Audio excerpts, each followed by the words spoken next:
The International Association for Near-Death Studies presents NDE Radio, a weekly exploration of near-death experiences and similar encounters with the other side. Now, here's your host, Lee Whitting. Can sudden death victims themselves help in healing loved ones left behind? How do we know their thoughts and prayers are with us in our grief? Welcome to NDE Radio, brought to you by the International Association for Near-Death Studies. I'm your host, Lee Whitting. On today's show, we continue last week's conversation with Franne Whitney Nelson. Franne's a grief educator and sudden death trauma specialist who lives in Montpelier, Vermont. She's worked with the state police there in notifying families concerning all types of sudden death situations, from accidents to murders to suicides, and has developed great skills in helping families recover from such tragedies. She's an expert as well in using animals, such as miniature horses, to help children recover from grief situations. Franne, welcome back to NDE Radio. Good morning, Lee. Thank you very much. Pleasure to be here. It's good to hear your voice again. Thanks. Franne, after the end of last week's show, you mentioned to me how touches often occur. Tell our audience what you mean by touches and what's the message they're trying to send. Well, I mentioned last week that I did a 5-year study with 1,696 grieving people, and I never asked any of them if they had experienced any kind of contact from the person after they had died. But people started telling me stories about contacts that they had received from the people they adored who had died. And to lay a little bit of groundwork, I want to tell you how I originally received that information, to what I attributed it. Mm-hmm. Our minds require order to function properly. And death is extremely disorderly to us. And the less transition there is, meaning between expected sudden and sudden unexpected death, the more disorderly it is. Now, we get some gifts of grief, or I call them gifts of grief. One is the trauma membrane, which is nature's natural morphine for us to help us get us through the first few weeks and few months.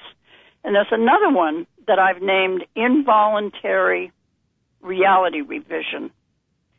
And to illustrate what I mean by that, normally I'm not called unless someone has died. But I got a call out to come to a hospital emergency department to be with the wife of a fire chief who had gone into cardiac arrest at the scene of a fire. Mm. And he was a beloved, well-known fire chief.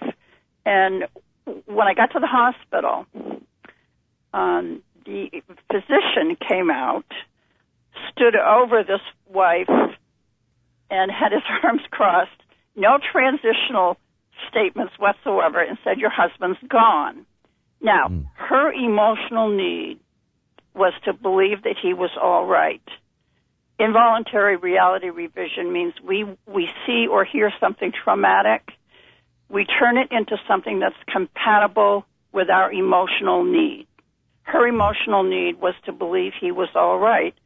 So when she heard, "Your husband is gone," illogically, but for her own protection, she turned that into her husband went back to the fire station. So when I started hearing stories at the beginning of my study about these after-death contacts, I actually honestly attributed them to involuntary reality revision.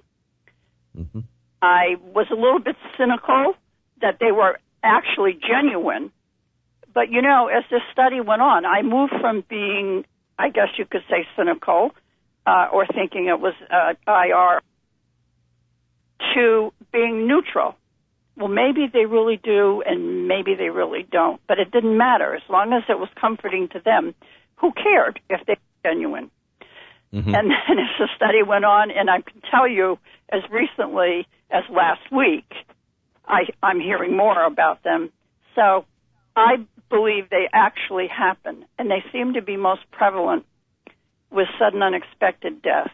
the lack of goodbye seems to cause a person's spirit, or whatever you want to name it, to assure the loved ones who are left behind that they're okay. And that sounds a bit of a dichotomy considering that they're dead. But they seem to be unbelievably comforting and benign. And I call them touches as opposed to signs because they usually happen with people who are very close emotionally to the person who died. And they're usually are very often very gentle, very soft, and can be very, very, very comforting. So that's why I call them touches as opposed to signs. And how do these touches manifest themselves? Well, often in dreams. One I most particularly remember was a 12-year-old boy who died from suicide. And he had had an argument with his mother actually about his homework. And I made the notification to the mom in the hospital. And since you do similar work, sometimes you know what a reaction can be to information like that. And the mom called me the next day to tell me that she had gone to sleep and had an incredibly beautiful dream about her little boy coming to tell her how much he loved her and that he was actually okay and he's sorry about what he did. Now, that's kind of one that someone could say, well, okay, she did that for self-comfort, but I've learned that very often these touches do manifest in dreams, and if they are benign and comforting, generally I think they're genuine. If people are frightened by them, I don't actually feel they're genuine touches. Mm-hmm. But there was a 17-year-old boy or teenager who died from suicide, and he had taken the family shotgun and the family van and gone into the woods, parked in the woods, and had killed himself. And Mom and Dad, a few days later, were standing in the hallway upstairs in the house where they lived, outside this young man's door, which was shut.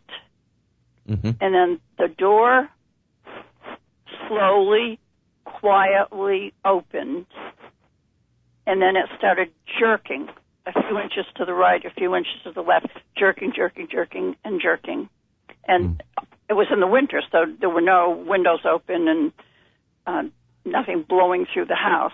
And then another time, Mom and Dad were lying on this young man's bed, talking to each other, sharing memories of their son. And there was a mobile hanging over the bed from the ceiling, and it started to spin in one direction, and then it stopped, and it spun in another direction. And they said that went on for about a half an hour. And there were a lot of electrical anomalies. This seems to happen pretty often from touches where TVs or radios or phones will do peculiar things, turn on and off, or even turn on when they haven't been turned on by any human hand. Another case, a woman's husband died of a heart attack, and he didn't have any history of heart problems. And he used to collect rare coins. And she lived in a very tidy, compact little cottagey house, meaning everything was organized and very clean. And she was looking for a box in which he had some rare coins. And she tore that house apart trying to find this box of coins. And the night before the funeral, she wanted to be in the house by herself, so no one was staying there with her. And when she came down the stairs the next morning and went into the kitchen, sitting on the floor in the middle of the kitchen was this box of rare coins. Hmm.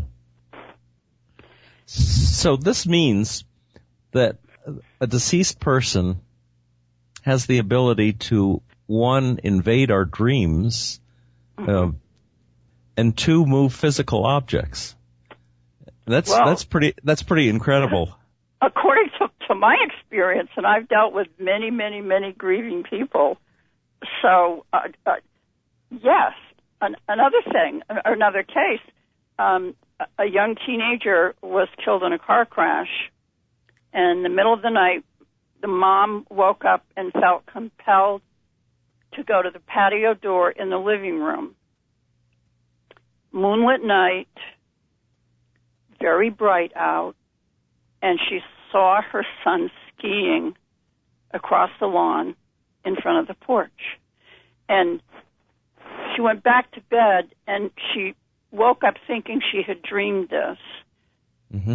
And she went out on the porch, and there were ski tracks on the lawn where she had seen her son. Wow. Now you deal primarily with people who've had sudden traumatic death, and you think, and stories have been relayed that when somebody dies that way, they are confused. Sometimes they don't even realize that they're dead. Sometimes they don't.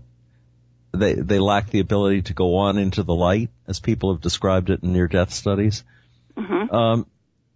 And sometimes people say, well, they get stuck here as a ghostly spirit. Do you think is there a way of differentiating in the various kinds of touches that you've heard about between somebody who might be just passing on and saying goodbye, as opposed to someone who's sort of stuck here because they're confused? Well, I think the touches that come from someone who's, quote, stuck, I think would not be as benign and as comforting. I think they would be more agitated, and they would happen with greater frequency.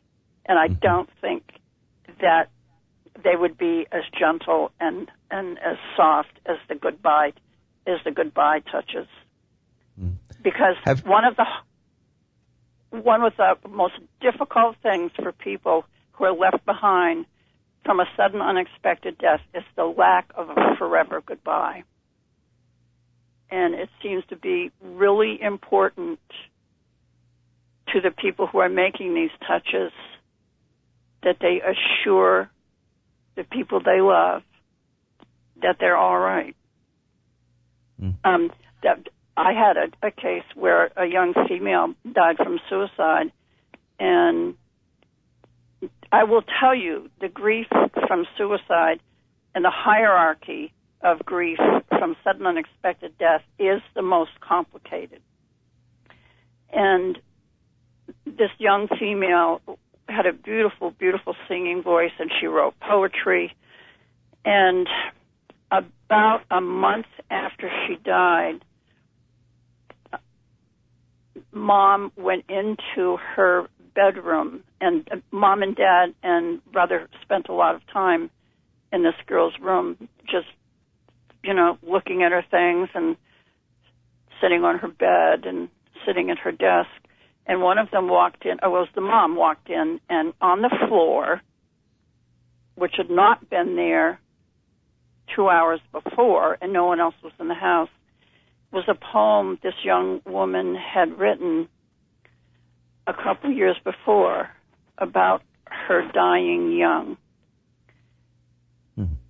So I don't know the purpose, but of something like that. But what it feels to me, I will tell you what seems to indicate to me whether something is authentic or not, and it's an unusual thing that I've started noticing in myself. When somebody is telling me something about a touch, if it's really genuine, my scalp starts to prickle, and then all of my skin starts to prickle. I don't know where that comes from. I don't know why I do that. But it seems that if it's a genuine touch, then I start to prickle. And I certainly prickled when they told me about this poem. It's like she knew that she was going to die beforehand. And I think the purpose is to try to ease some of the suffering of the people who are left behind. I'm pretty sure that's what it is.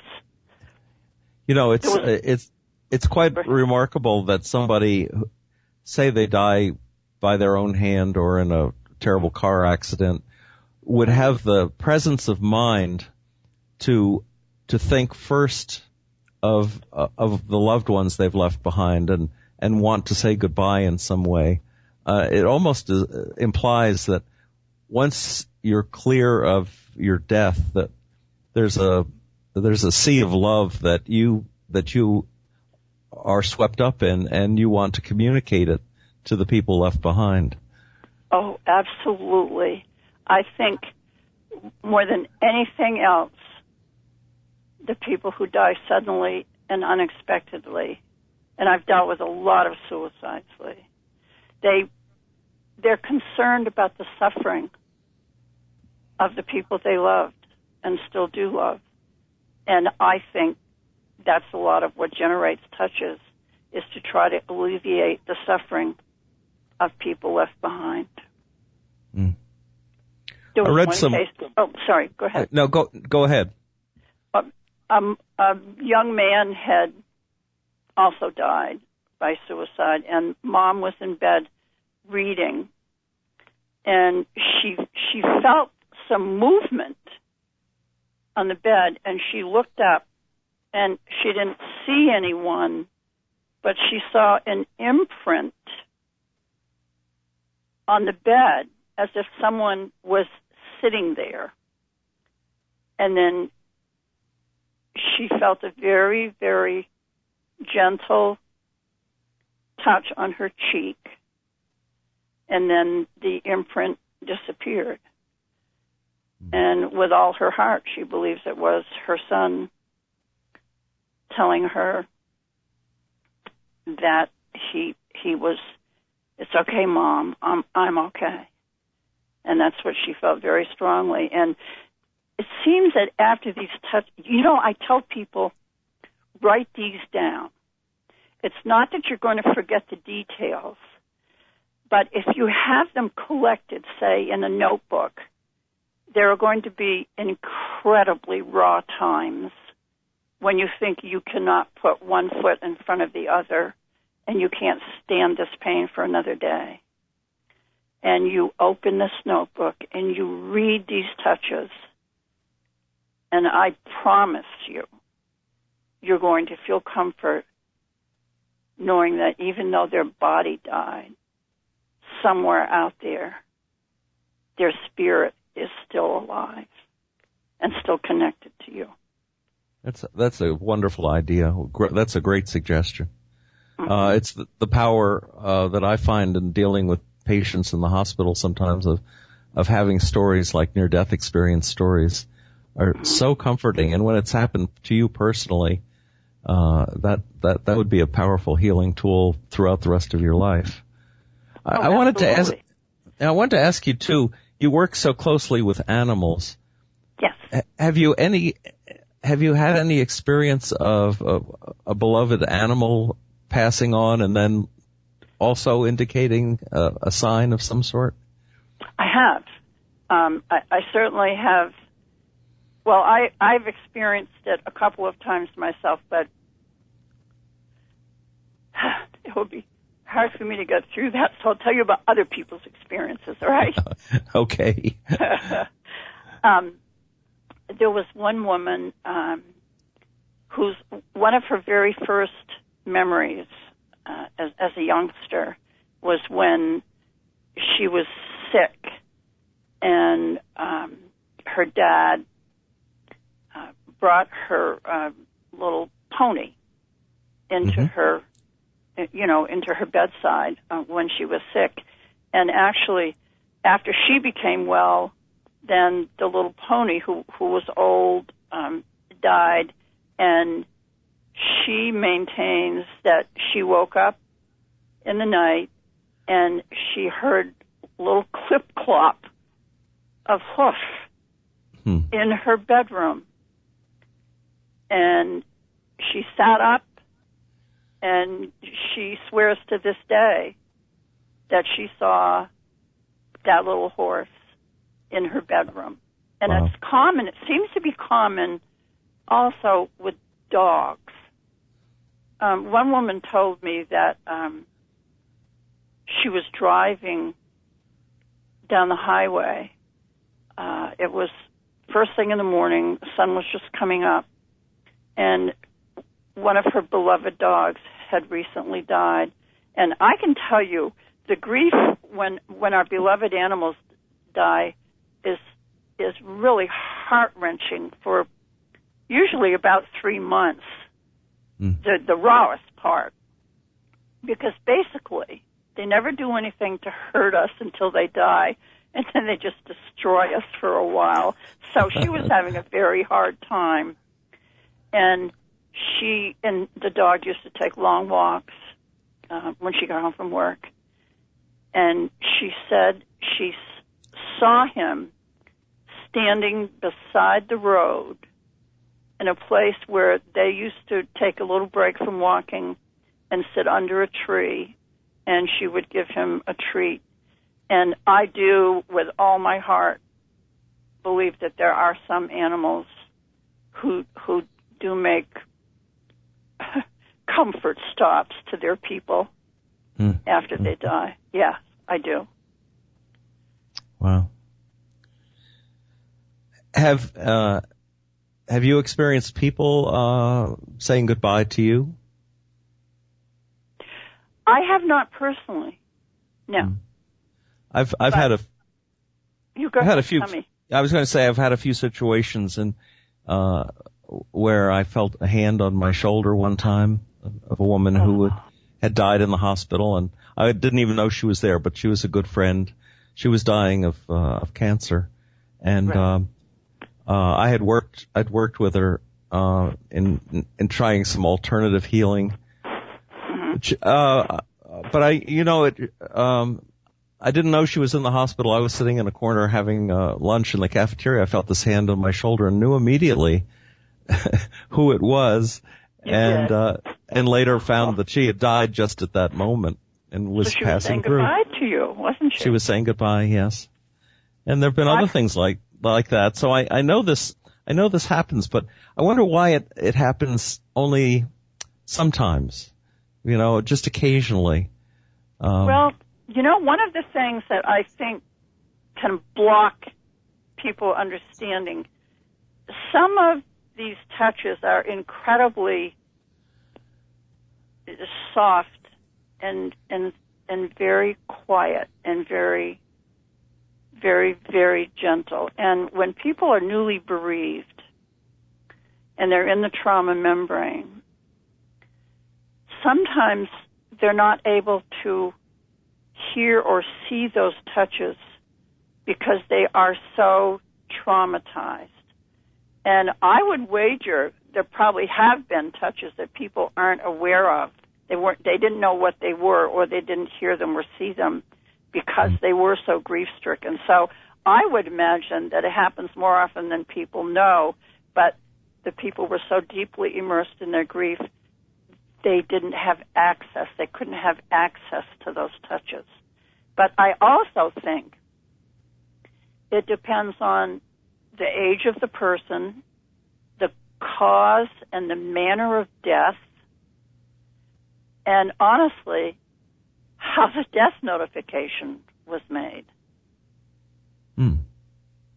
Because there are some really bad death notifications who make bad situations, not intentional, but a lot of people, and most law enforcement, don't actually get training in how to make them. And so what happens inadvertently, sometimes they do make a terrible situation worse. And so I have a friend, actually, whose son died from suicide almost 30 years ago. And to this day, she is so enraged at the Vermont State Police for the way they unintentionally trying to protect her. They asked her husband to send her into the house while they talked to him. Was so angry about that had a lot to do with her not being able to reach healthy grief resolution for a long time. So I think there are various factors that contribute to the environment that creates a person's ability to actually hear or see these touches. Yes, and for those people who didn't hear last week's show, I would refer them back to that it's archived on the website Talk Zone, because you described, I think, very, very well how you handle the situations when you're involved in letting people know that a loved one has died. Right. Yeah, so I've done that about 400 times, and it never gets easier. No. Do people ever come back to you and say, I had this experience? How do you? Well, you said actually earlier in the program that people were voluntarily telling you about this even before you believed it was possible. Yes, they were, and that's what caused me to move from being cynical to neutral to absolutely believing that they're genuine, that they really happen. So maybe in a way you were getting a message from the other side through these stories that you should be more... Many messages. Yes, indeed I was. And still now, am. Have you written anything about all of this? It's something that the audience could get a hold of? Lee, I'm writing a lot of different books. I write booklets on different aspects of death, and right now I'm writing 100 questions and answers about death and grief, which are authentic questions. I haven't made them up, but when I do a lecture, I ask people to fill out a form and to be eligible for a door prize drawing, and one of the ways they get eligible is to ask 2 or 3 questions about any aspect of death or grief. So I have a store of hundreds and hundreds of questions. So I'm writing a booklet about that. I'm writing another one called Do They All Really Mean to Die? Dealing with the Aftermath of Suicide.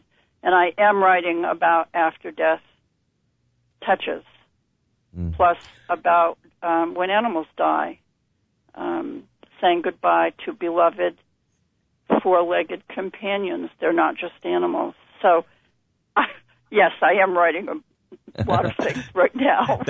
Do you have any that are already written and available to people? Oh, sure. Tell us some of those titles and how people can get a copy. Oh, well, I would be very happy to. One is called A Grief Guide for Dealing with Sudden Death Trauma, What to Expect When a Loved One Dies with No Goodbye. Another one is Preparing for Your First Visit with a Funeral Director, What to Do When You Don't Know What to Do. Another one is a grief handbook for victim advocates and caregivers, guiding a family step by step through the aftermath of sudden death. And another one is the role of the monument in the grieving process. And how could people get copies of these? They can email me at legacyhill@pshift.com. Legacy Hill, one phrase. P-Shift is short for Power Shift. legacyhill@pshift.com. And I will tell them how to get copies. Okay, and maybe do you have, when you've completed the next booklet, do you let people know that it's ready and available? Do you have a mailing list, in other words? I don't, and I should. I have a website, though. It's called deatheducationconsulting.com. No spaces, and it's not, it doesn't matter if it's capitalized or lowercase. It's www.deatheducationconsulting.com. Fran, it looks like we're out of time once again. These half hours go so quickly. They really do. But I want to thank our guest today, Franne Whitney Nelson, for a fascinating discussion about the touches and many other things besides. If you would like to listen to this show again or any other of our programs, then I would suggest going back a week and hearing our first conversation with Franne. Please visit our website at nderadio.org. And for more information about IANDS, please check that website at iands.org. There will be information on that site about our upcoming Labor Day weekend conference on NDE's Health and Healing in Newport Beach, California from August 28th through the 31st. So save those dates, and thanks for listening.